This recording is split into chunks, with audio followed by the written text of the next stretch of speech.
Ya, teman-teman, terima kasih masih menunggu. Kami dari pemohon 02 mewakili Capres Ganjar Mahfud akan memberikan statement melalui deputi kami yaitu atau ketua tim kami yaitu Pak Todo Mulia Lubis. Terima kasih. Silakan. Kawan-kawan sekalian, kita sudah mendengarkan paparan dari dua Menko dan dua Menteri. Kalau kita menyimak dengan teliti, saya harus katakan bahwa gambaran umum program perlindungan sosial atau Perlinsos itu sudah diberikan dengan sangat lengkap dengan mempertimbangkan keadaan fundamental ekonomi Indonesia. Yang kami tangkap, fundamental ekonomi kita itu cukup bagus. Sehingga dana-dana untuk perlindungan sosial itu tersedia dan well planned. Kalau itu yang kalau kita bisa menangkap dan menyimpulkan. Jadi dalam Perlinsos atau perlindungan sosial yang diungkapkan oleh Menko Perekonomian, Menko PMK, Menteri Keuangan dan Mensos itu sudah mencakup semuanya.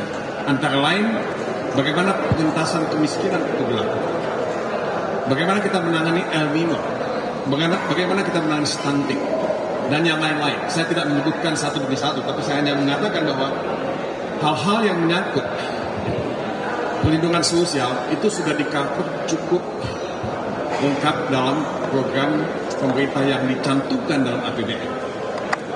Tapi yang menjadi persoalan kita selama ini dalam persidangan MK ini adalah bagaimana implementasi bansos itu dilakukan.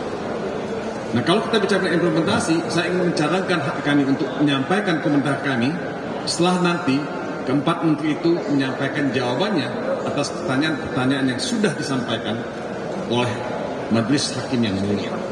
Karena di sini ada persoalan timing. Penyaluran bansos itu waktunya kapan? Tadi ada isu, ada pertanyaan, kenapa pada bulan menjelang Pilpres itu begitu masif penyaluran bansos? Nah, kita menunggu jawaban dari keempat menteri. Kemudian target grupnya siapa? Tadi juga disebutkan, kenapa sih banyak sekali kunjungan presiden ke Jawa Tengah? Jadi ini juga pertanyaan. Jadi sasarannya siapa?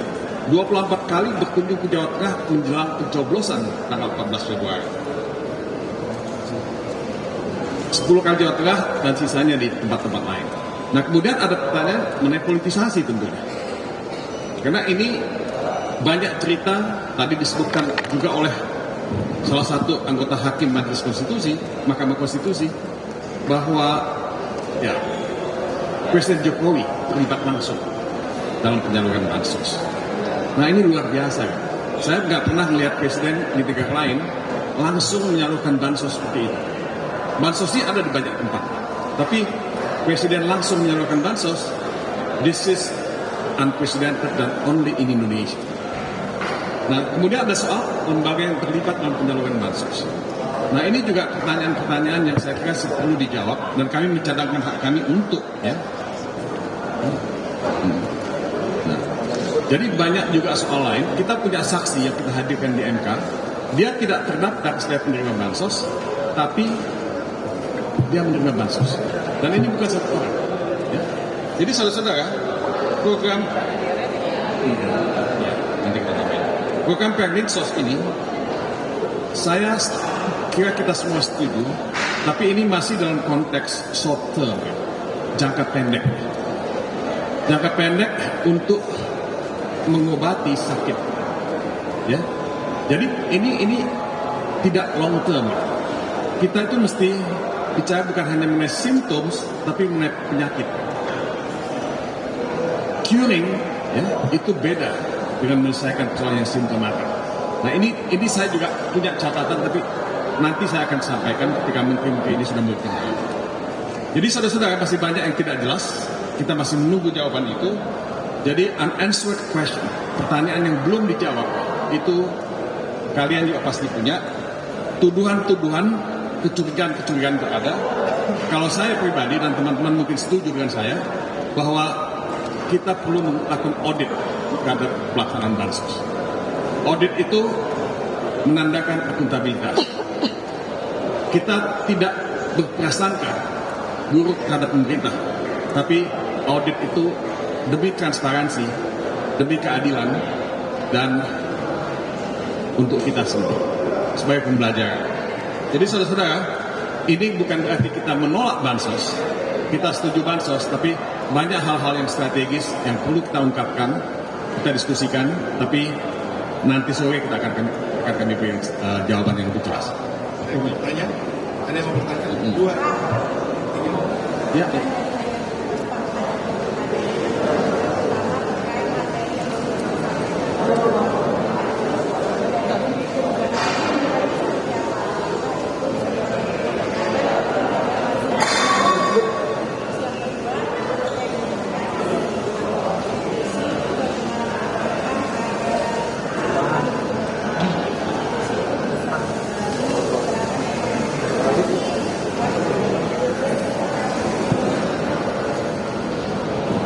Saya agak enggan untuk menjawab hal seperti ini, ya, karena masih belum mendapat jawaban dari Perdana Menteri itu.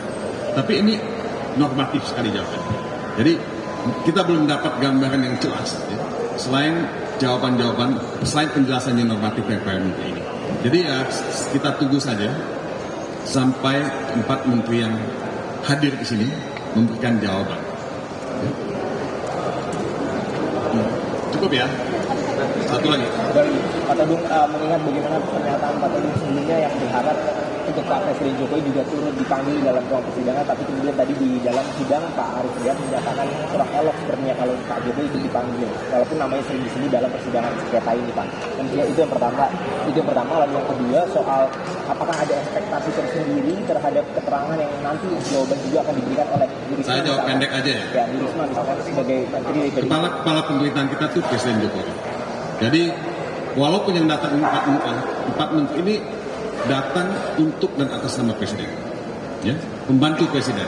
Jadi ujung-ujungnya tetap istri Presiden, ya. Jadi menurut saya kalau dikatakan oleh Pak Arief Hidayat itu tidak elok, ya, saya kira sih Pak Arief Hidayat sangat bijaksana, ya, dan saya pribadi tidak proporsional, ya. Jadi kita serahkan aja pada majelis hakim. Kalau kita memaksakan, ya, itu kita seperti melakukan hal yang disebut sebagai overdoing atau overkilling. You don't need that. Ya. Oke, makasih ya. Sampai ketemu nanti ya.